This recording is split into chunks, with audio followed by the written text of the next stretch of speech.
আসসালামু আলাইকুম। Hello guys, নিয়ে আসলাম ছোট্ট একটি ভিডিও। বিশ্বাস করেন, এটা কোনো দামি মিষ্টি না। এটা হচ্ছে কালারফুল সাবুদানার রসমালাই। ঘরে থাকা অল্প কিছু উপকরণ দিয়েই এই রসমালাইটি তৈরি করা যায়। এইখানে 10 মিনিট ভিজিয়ে রাখা সাবুদানার সাথে পরিমাণ মতো লবণ, গুঁড়া দুধ এবং চিনি অ্যাড করে ভালো করে মিক্সড করে নিতে হবে।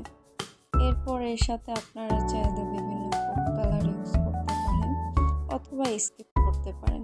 এখানে আম্মু স্ট্রবেরি কালার, আরেকটি হচ্ছে অরেঞ্জ কালার, আরেকটি হচ্ছে গ্রিন কালার ইউজ করেছে। দেখতেই পাচ্ছেন কালারগুলো অনেক সুন্দর লাগছে। এটা যেরকম দেখতে সুন্দর, খেতেও অনেক মজা। আপনারা চাইলে মেহমানের সামনে ডেজার্ট হিসেবে রাখতে পারেন।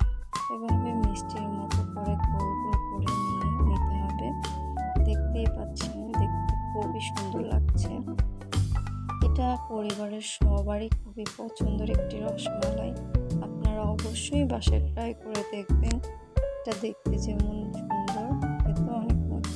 এখানে জাল দিয়ে রাখা দুধের মধ্যে মিষ্টিগুলো দিয়ে কিছুক্ষণ জাল দিতে হবে। তারপর দেখতেই পাচ্ছেন কতটা ইয়ামি লাগছে। এটা অবশ্যই বাসায় ট্রাই করবেন। আসসালামু আলাইকুম।